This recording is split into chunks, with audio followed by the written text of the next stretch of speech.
ang tanong ko, sa mga kilalang mang-aawit ng original Filipino music or OPM, ano po ba yung sikat na pangalan ng tinaguriang Asia's Queen of Songs? Kilala mo ba yung singer? Babae siya. Kaya tinawag siyang Queen, Asia's Queen of Songs.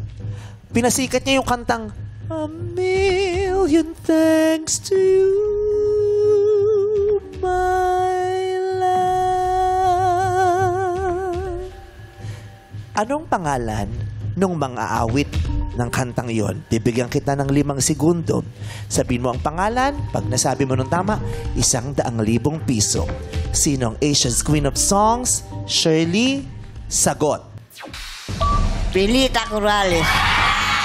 Pilita Corrales is correct! Shirley! Shirley! Shirley! Shirley! Shirley! Shirley! Shirley!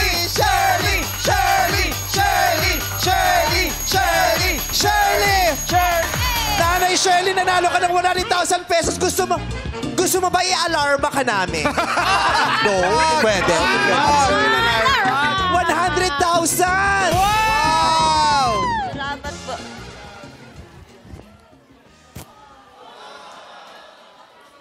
Oh. 100,000, pati yung 50,000. 150,000 yung pera mo. Salamat po. May pinaparal ako ni. Gagraduate na mula akong kapira-pira.